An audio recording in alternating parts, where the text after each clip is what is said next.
from the top, trend number one of the biggest trends in all of the adult rich world. Pickleball is the new community thing of America. Second, there's a trend towards ranches, which really means a trend towards nature, which is towards land, which is why there are some TP destinations, Bali style things, the Tulum style vibe, which are ultra high end and they charge $500 a night for you to live in a worse situation than you could normally go get like a nice hotel. And this is a decoupling of cost. It's a similar function to what happens at Burning Man is when you decouple the cost of luxury because the experience is so highly valued. These are two experiential things. So I believe you can take a low cost solution to living because you're framing it as a part of the experience, which actually people see as more valuable. For example, there's houses out there which have pickleball courts in the backyard, the same way you have the tennis courts. But when people like bunco teams, pickleball teams, these different communities of high wealth who are willing to travel anywhere in the United States for a destination, collectively, the price really doesn't matter if it's cool enough for that one group. Obviously, there's not that many of these groups, but because we're entering a trend line here, fulfillment of trend is non-existent, meaning of those groups,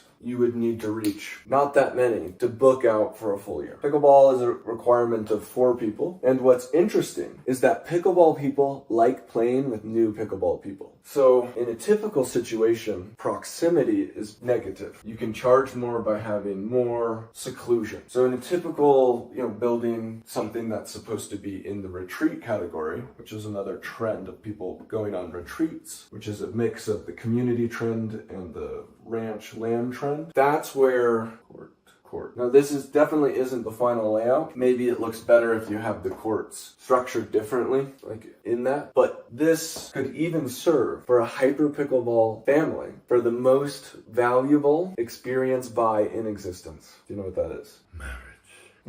There are pickle obsessed couples that their relationship is actually almost defined by either the fact that they met playing pickleball or that that's the main activity or hobby that they have. That's what these groups are from. It's bringing these communities together who currently in the world there is no hip retreat style on land pickleball. In fact, when I think about concepts like this, obviously the budget to construct requires some OPM, other people's money. And I believe this is very, very, very investable. Let's say that you have a RV TP, Airstream TP, Burning Man and Pickleman. I'm Pickle Rick! Wow! If people are willing to pay $10K for Burning Man for a week, I think people would pay $2,500 for a week. I don't know how many of these houses we could fit on that land, but I'm betting it's a lot. Or pickleball court, Airstreams, and teepees. So whatever that proximity is, or the amount, or how it should be spaced out, let's say it's 1, 2, 3, 4. This is probably only a fourth, right? Like if this was the size of that field. I'm not putting 6 pickleball courts in the upper field. We don't need to do it on this land. At this point, I'm thinking of... I hear you. A thing which I think would be... The difference here is that we would have to provide all the RVs and teepees? Or do you just let people show up like Burning Man style and No. provide the concrete slab with the nets and everything? Yeah. Courts are up, teepees are up. By the way, it's nice. What is nice? I'm talking, there's tons of balls there. There's nice paddles. There's food served. There's... Like catering? There's a cook for the whole community. Gotcha. Are you trying to do this year-round? Yep. But Burning Man is not year-round. Well, different groups. This would be very cyclical. Well, you're not doing it in winter. Maybe not in New Mexico. Right. Anyways, Can you find somewhere that already has tons of concrete? Because concrete is expensive. Well, let's think about what this would make in occupancy rates. It would be $2,500 for an RV plus food for a week. 1, 2, 3, 12, 24, 48 total on a piece of land. And so 12 courts or less because you don't need everyone playing at one time. Yeah, 48x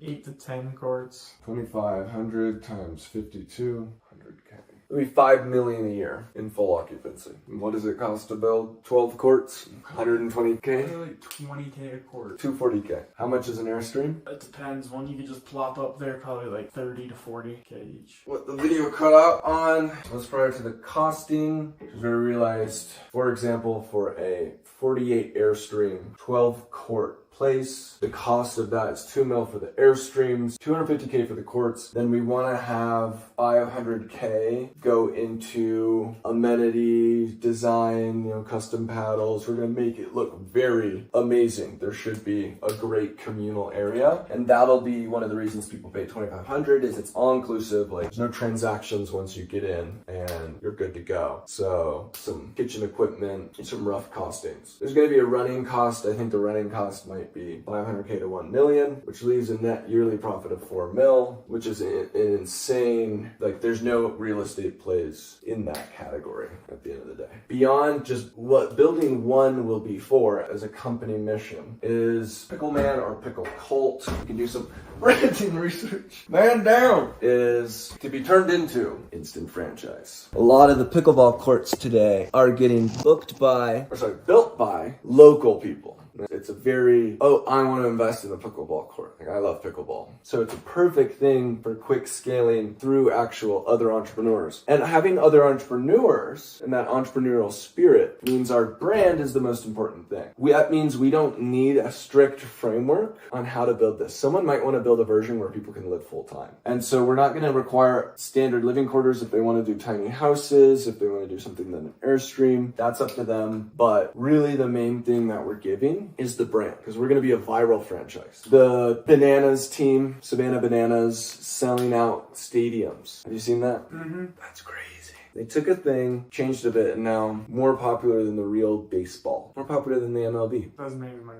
Right, because it didn't have the capability to franchise directly into real estate play. This is, what'd you say, Camping of America? KOA, Campground of America, but Picklecult of America. I mean, it's capturing trend lines that literally set it up for like so much potential. Pickleball is the #1 fastest growing sport. People wanting tribal and community living, a return to nature, ranches, and land. And part of that mix means we're entering a category where we're decoupling the cost of luxury with the price that people are willing to pay because the experience is worth it. So question is, how many pickleball players are there? Can you grab that stat in America? I mean, this is just where I'm going to go look at the 19.8 million total addressable market. 20 million people? How many of them do we think are like mom? 30 to 40%. Let's go conservative and just say 10, even though I agree. But mom, as a baseline, would definitely book this trip with 12 of her friends. She finds us online, she'd be like, oh my God, we have to go. So that equals 2 million people. I think there will be people who go multiple times a year. Let's just say on average, an average of 2 days a year. That's 4 million days total sold. Each day, if we're doing $2,500 a week, is $450. So the total addressable market is then, interesting, that's so big. 4 million times $450. You know what that is? Can you do that math? 4 million times 450. 1.8 billion. The franchise model will obviously be, what's cool about the franchise model is we can make upside on the initial buy plus percent. So the market potential is 1.8 billion a year. Of that, our franchise model could only grab, I don't know, we could probably charge a pretty high franchise fee. We'd do payment processing and websites for everyone. We'd make it very plug and play. We'd give them good technology and booking and concierge. Yeah, you probably have a percent, let's just say 7% for now. Could be much higher. And then the initial investment, you could make a very pretty penny on. You could probably make 20% of initial investment, 20 to 40.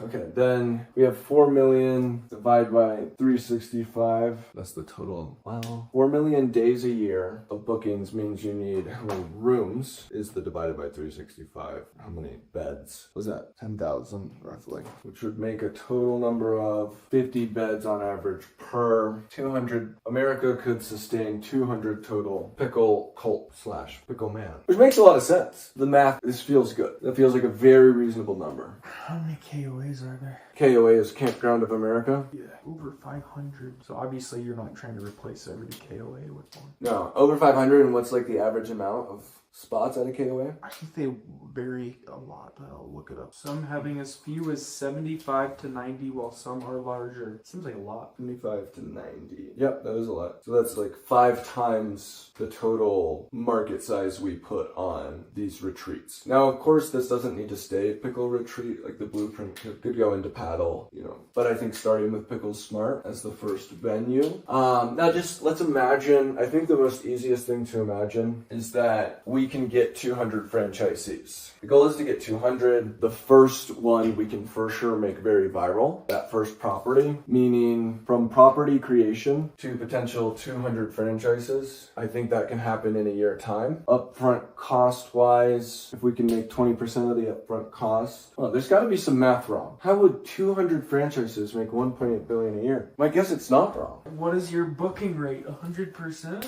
That might be a problem. I think the first one we make would be 100% rate, and it would obviously go down. But yeah. Wow. Anyways, the 200 franchises would cost, or would earn us, if we're going on the 20% on the initial buy-in, which the cost we came up to was 3 mil, is that we could then make 600K per. So we'd get 600K times 200 plus 7% of this possible. Let's say 50% occupancy rate, so 900 mil a year, times 7%, which would be 130 million roughly a year, plus 600K times 200. And we could do different models where we take higher percent, but we'd have one cookie cutter model for the most part, but we could definitely work with people on the thing. So we have a potential of 130 mil a year franchise where we make 120 mil on the buys because we think we can get to from a single property that we make viral. We think we can get 200 people in a year of heavy virality to join the Pickle franchise. For that reason, because we have 120 mil flat cash,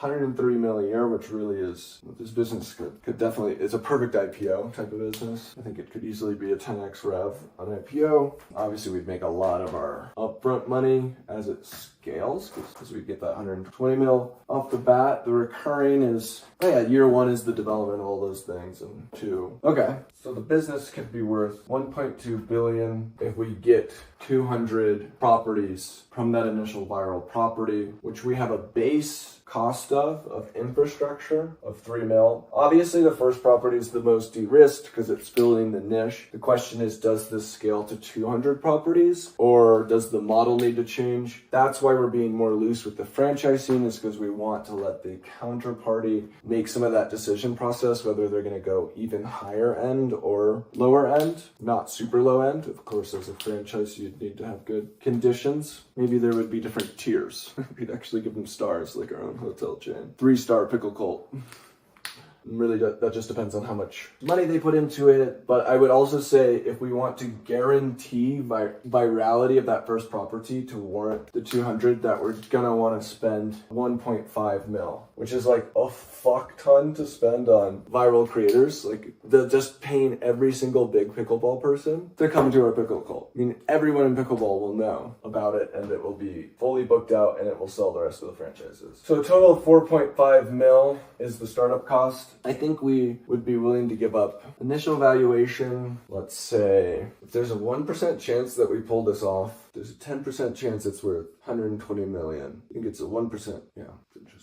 I think real estate, I was thinking in venture deals, and I was going to be like 4.5 for 7 to 10%. But I do think that this is real estate, it's a different game. Probably have to give up 20%. But I guess it is buying into, it could be considered a tech company. It will obviously build out the whole booking system, custom, but there's probably a tech play within this whole thing to be found out, just with the big development or move towards tribal in general in the whole real estate sector, which is going to be massive. But 20%, 4.5 mil for 20%, which to me alone, you make your money if we just make that single property work. But because we're putting 1.5 million to literally get every single possible pickleball person to attend our property, every pickleball influencer, and starting our own pickleball little influencer of the property people, we're just guaranteeing enough virality, in my opinion, get 200 people to say, yeah, I want to build pickle condominium. This is good. This is very good.